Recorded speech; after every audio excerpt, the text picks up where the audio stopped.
Hi Karen, it's Patrick, and I wanted to show you what we were talking about yesterday, the screencast of how you can use Google Docs to see thinking behind writing. So here's that document I was trying to pull up yesterday. It's an industry background for a business plan I'm working on. So as you can see, there's tons of text on here. If you read through it, it's not very coherent just yet. It's a mishmash of a bunch of things, but let me show you what I was talking about. If I go into the revision history over here, you can see it says revision history. All right, so I'm going to zoom out and I'm going to click on that box.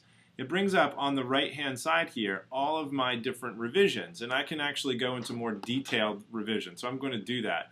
And so these are all the different times that I have revisions of this document. And you can see when a different person edits it, their revisions come in. So Mike started it on January 12th. I'm going to go back to that version there. Now if you check this out though, each time somebody edits it, you can see what's occurring in the document. So on the 19th, you can see Mike dropped text in, and then I started coming in, and here are my different edits.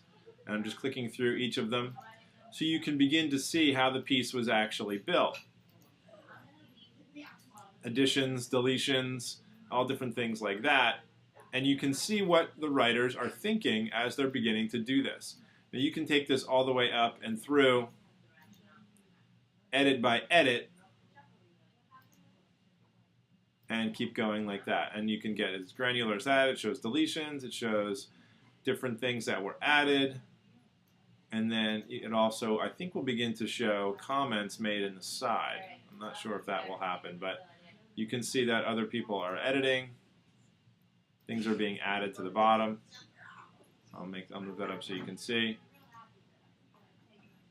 All right, now here's where I dumped in a big bunch of text. Anything that drops in like that quickly is usually a copy paste. So you can see that I did that. I copy and pasted in there. But obvious to see what the writers are thinking and what they're doing as it goes in. All right, you can start seeing different things as they shift. I'll stop there, but you get the idea behind when a student's building, you can see this. Now, if I were to be a writer that wrote from start to finish, 0 to 750 words, you would see that because you would just see the piece build right down the way. But as you can see, I was recursive in a lot of what I did. I went back, edited as I went, and that'll show you a lot about what the writer's thinking and doing in that draft. So just something that if you're interested, I can show you more. We can hook up on Skype or something like that where we can really get in and dig into it a little deeper. But I'd like to see how this plays out in the Writer's Workshop classroom as well as we get more and more into it.